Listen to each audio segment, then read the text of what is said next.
안녕하세요, 조야TV입니다. 오늘은 1094화 표지에 숨어있는 떡밥 2가지 분석이라는 영상입니다.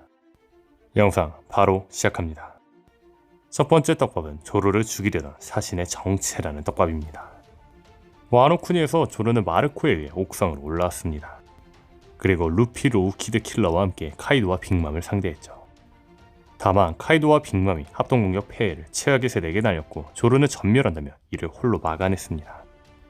그리고 전신의 뼈가 부셔졌어도 이상한 상황에서 빅맘을 구해내려는 제우스를 막아내고 카이도가 루피를 제압해 죽이려고 하자 조로는 죽음 이유를 당해 카이도의 몸에 오뎅이 이은 두 번째 상처를 만들어냈습니다. 그렇게 쓰러진 뒤 조로는 로우와 함께 카이도에게 4명 별개를 한 번에 받았죠.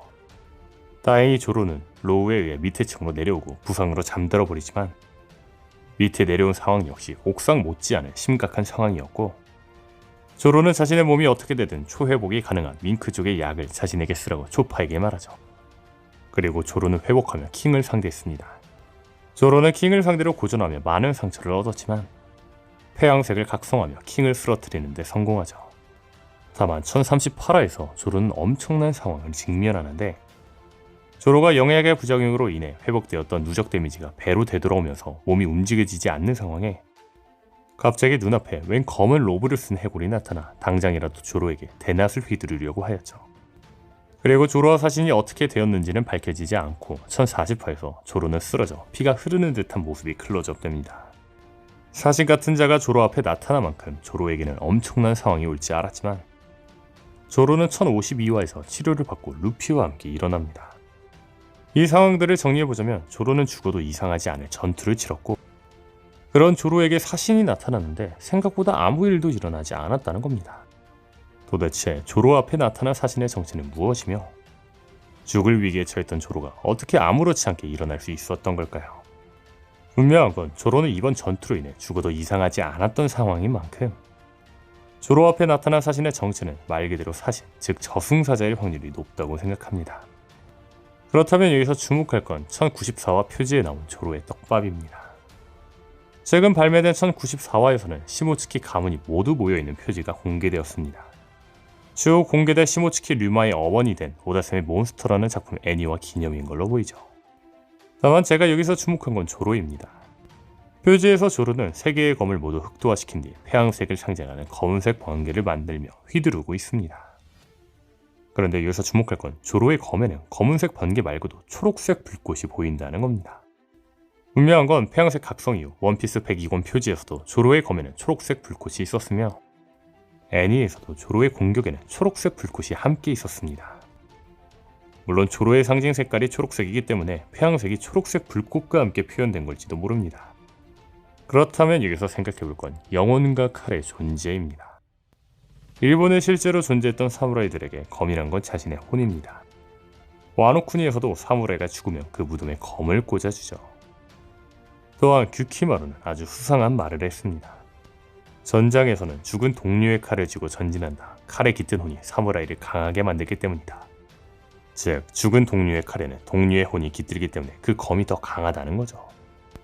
게다가 원피스 세계관에서 부르기 영혼으로 떠돌아다녔기 때문에 영혼은 분명히 존재합니다.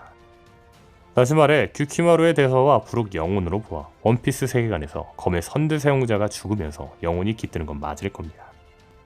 그렇다면 여기서 주목할 건 엠마의 오뎅에 영혼이 들어있는 듯한 모습이 보였다는 겁니다. 실예로 원피스 1002화에서 카이도는 조로가 들고 있는 엠마에게서 오뎅의 기척이 실려 있다고 했습니다. 제 가설이 맞다면 엠마에게는 오뎅에 영혼이 깃들어 있었고 이 과정에서 카이도가 엠마에게서 오뎅의 기척을 느낀 거겠죠. 또한 엠마에 오뎅의 영혼이 담겨있는 것처럼 엠마는 히요리의 샤미센을 듣고 반응하기도 했었죠. 이 상황들을 종합해본다면 엠마에는 오뎅의 영혼이 있다는 겁니다.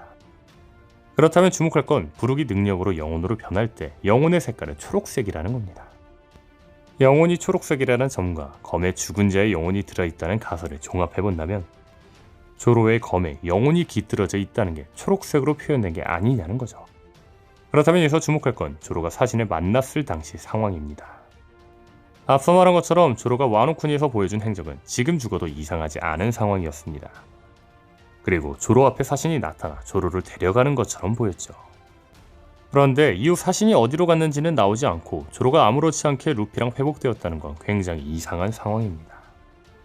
혹시 엠마에 담겨있던 오뎅의 영혼이 조로를 저승으로 데려가려던 사신을 물리친 거 아니었을까요?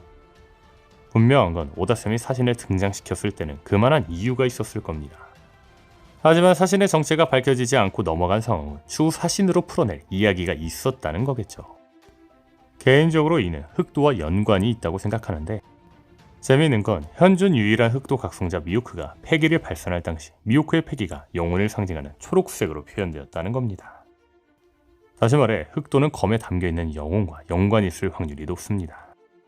즉 조로 앞에 사신이 등장했다가 어떤 일이 일어났는지 공개되지 않았던 건 추후 조로가 연극 흑도를 발현할 때 사신과 엠마에 담긴 오뎅이 등장하는 이야기가 나오기 위한 빌드업이라는 거죠. 1094화 표지에 숨겨진 두 번째 레전드 떡밥은 조로의 아버지에게 숨겨진 떡밥입니다. 1056화에서 킬러는 로드 포네그래프 탁본 2개를 로우에게 얻으며 말합니다. 우리도 이거에 진심으로 달려들어야겠어. 원피스의 쟁탈전에 참가하기 위해서는. 이에 키드는 말하죠. 불의 상처인 남자를 찾으라고. 이로써 알 수 있는 건 불의 상처인 남자는 원피스와 연관이 있다는 겁니다. 이후 1081화에서 검은섬의 적단은 불의 상처인 남자에 대해 이야기를 합니다. 그리고 티치는 말합니다. 로드 포네그리프 중 한 개는 불의 상처가 있는 남자가 가지고 있다는 얘기가 있지. 이후 라피트도 말하죠. 그 남자는 새까만 배를 타고 접근하면 거대한 소용돌이로 적의 배를 삼켜버린다던데. 이 정보들을 종합해본다면 불의 상처인 남자는 불과 연관이 있으며, 새까만 배를 타고 접근하며 소용돌이로 적의 배를 삼키고 로드 포네그리프 한 개를 가지고 있다는 겁니다. 그렇다면 여기서 주목할 건 1094화의 표지입니다. 이번 1094화 표지에서는 첫 번째 떡밥에서 말했던 것처럼 시모츠키 일족이 나왔습니다. 그런데 여기서 주목할 게 있는데 그건 바로 우리가 모르는 시모츠키 일족이 있다는 거죠. 왼쪽에는 시모츠키 류마, 시모츠키 우시마루, 시모츠키 야스이에, 그리고 가운데는 롤로노와 조로, 그리고 오른쪽에는 시모츠키 코우시로, 시모츠키 코자부로, 시모츠키 쿠이나가 있습니다. 그런데 뜬금없이 용 뒤에 한 남자도 같이 등장하는데 이 남자의 정체는 알 수가 없죠. 도대체 이 남자의 정체는 무엇일까요? 분명한 건 이 표지에는 시모츠키 일족만 그려져 있던 만큼 이 남성 역시 시모츠키 일족일 확률이 매우 높습니다. 그렇다면 여기서 생각해볼 건 현재 원피스 세계관에서 공개된 시모츠키 일족 중 남성은 7명이라는 겁니다. 그 7명은 시모츠키 류마, 시모츠키 우시마루, 시모츠키 야스이, 롤로노와 조로, 시모츠키 코우시로, 시모츠키 코자부로, 그리고 시모츠키 코자부로의 누나 시모츠키 후리쿠와 이스트블러의 한 마을의 검사 롤로노와 핀주로의 아들이자 조로의 아버지 롤로노와 아라시까지. 그런데 앞서 말한 것처럼 이 표지에는 시모츠키 일족만 그려져 있습니다. 그리고 현재 공개된 시모츠키 일족 중 남성이 7명인데 표직 속 공개된 남성 역시 7명이라는 겁니다. 즉 불과 함께 있는 남성은 시모츠키 일족인 조로의 아버지 롤로노와 아라시일 확률이 매우 높겠죠.